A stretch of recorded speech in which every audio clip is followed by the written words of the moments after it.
She didn't sleep that night, lying awake listening to the storm fade into the soft sigh of wind through the trees, her heart too restless to rest because for the first time in her life, someone had looked at her without pity or scorn, and that look had settled deep inside her like a fragile ember she didn't dare breathe on.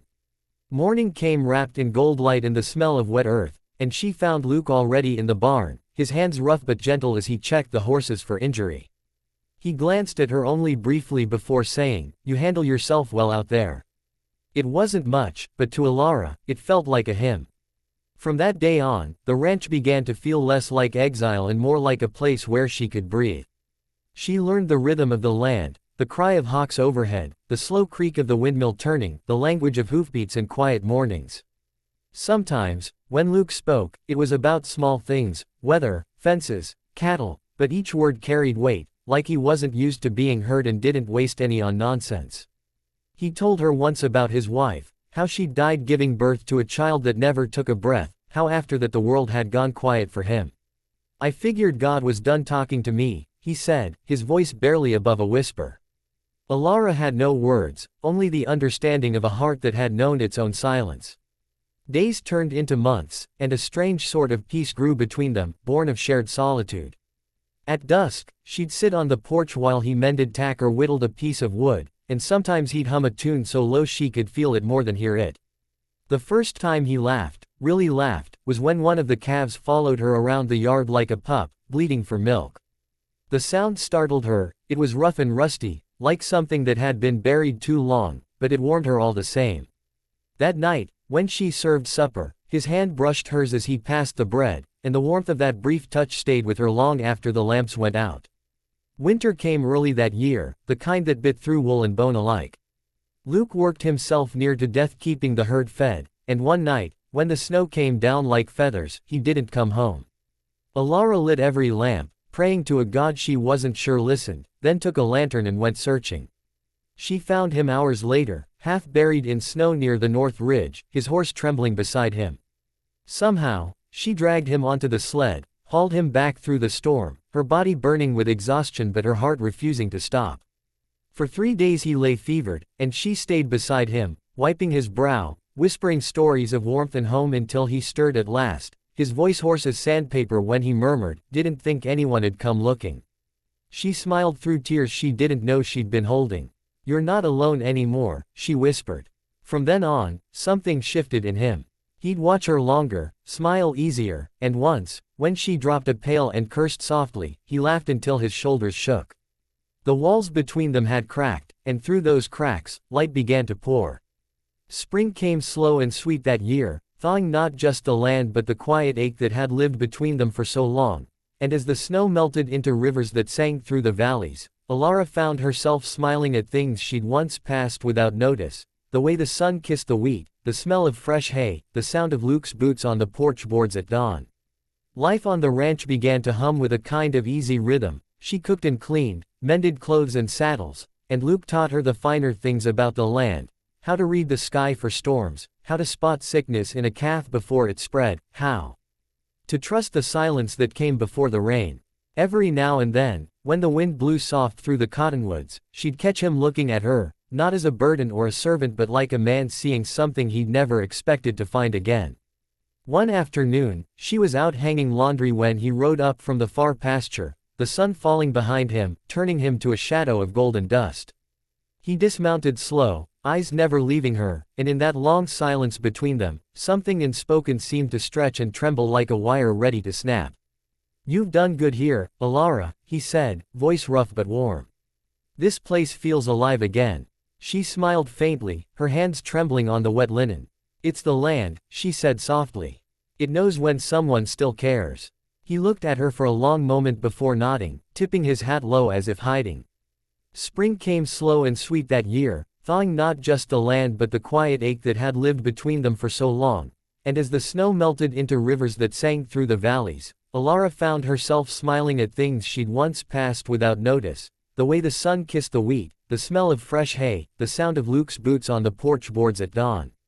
Life on the ranch began to hum with a kind of easy rhythm. She cooked and cleaned, mended clothes and saddles, and Luke taught her the finer things about the land, how to read the sky for storms, how to spot sickness in a calf before it spread, how to trust the silence that came before the rain. Every now and then, when the wind blew soft through the cottonwoods, she'd catch him looking at her, not as a burden or a servant but like a man seeing something he'd never expected to find again. One afternoon, she was out hanging laundry when he rode up from the far pasture, the sun falling behind him, turning him to a shadow of golden dust. He dismounted slow, eyes never leaving her, and in that long silence between them, something unspoken seemed to stretch and tremble like a wire ready to snap.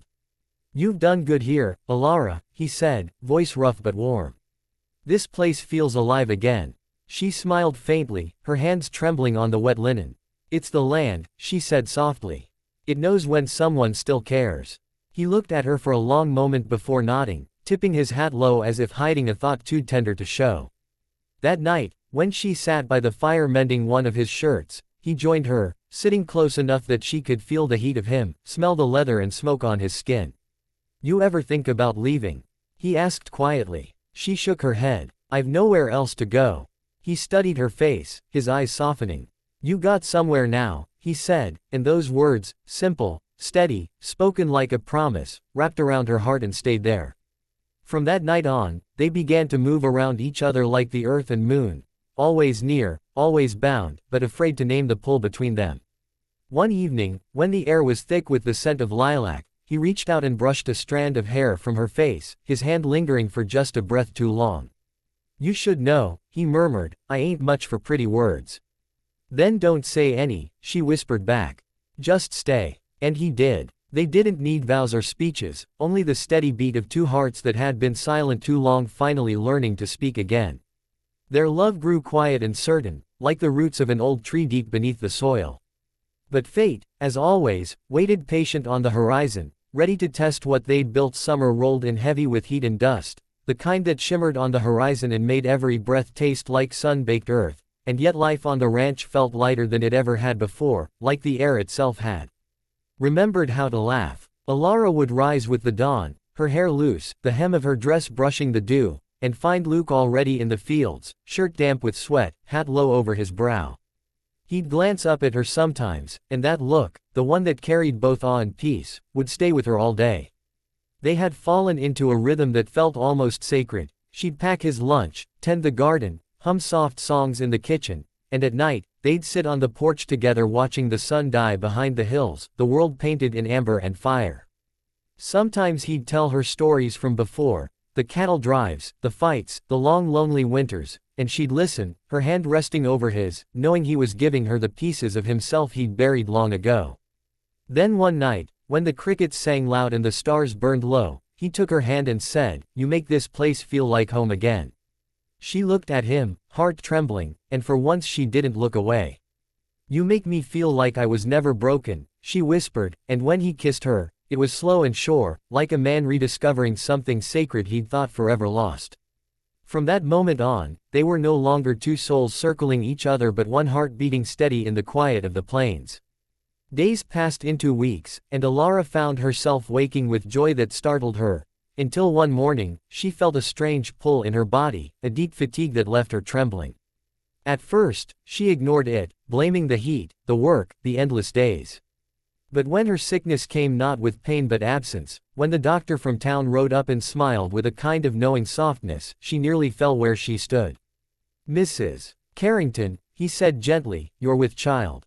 She laughed, no, sobbed, right there in the yard, disbelief and joy twisting through her like wildfire.